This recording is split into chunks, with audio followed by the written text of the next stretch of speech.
Coucou les amis, bienvenue dans les blablas de Sandra sur l'auto-édition et l'écriture. Aujourd'hui, on va s'attarder sur une question un peu particulière. Comment savoir si mon roman est bon?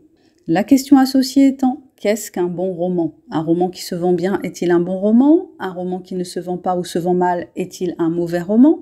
T'est-il parfois arrivé de lire le dernier roman d'un auteur à succès et de te demander comment cela se faisait que ce livre ait autant de commentaires positifs alors que tu le trouves sans grand intérêt?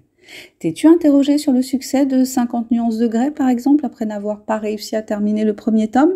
Le terme « bon » est donc relatif. Il est important de se souvenir que notre texte ne peut pas plaire à tout le monde et qu'un bon marketing est une arme redoutable pour vendre un produit quel qu'il soit. La première étape consiste à admettre que l'on est rarement le meilleur juge de son propre texte. Après des semaines ou des mois à écrire, on perd en objectivité, on peut être trop critique ou trop indulgent, mais on peut aussi devenir nuancé au fil du temps et des livres écrits et sentir si notre texte se tient ou pas, s'il fonctionne.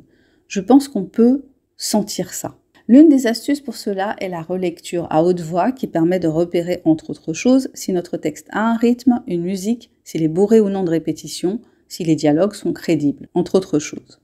La deuxième étape consiste à relire avec une grille de critères, par exemple. Pour réussir à prendre du recul par rapport à son texte, on peut relire son manuscrit avec une liste de questions simples. Est-ce que l'histoire est claire du début à la fin? Est-ce que les personnages sont crédibles et nuancés? Est-ce que les dialogues sonnent naturels? Est-ce qu'il y a des longueurs? Est-ce que le style est fluide et agréable? Tu peux noter tes réponses, voir ça chapitre par chapitre, et puis après tu confrontes avec celles de tes bêta-lecteurs si tu en as.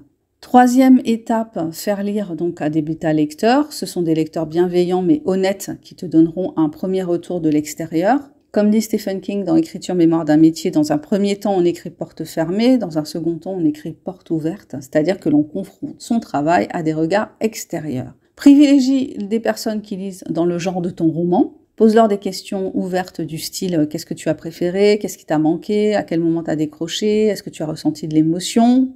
Quatrième étape, se comparer sans se dévaloriser. Une autre piste, c'est de comparer son roman à des livres publiés.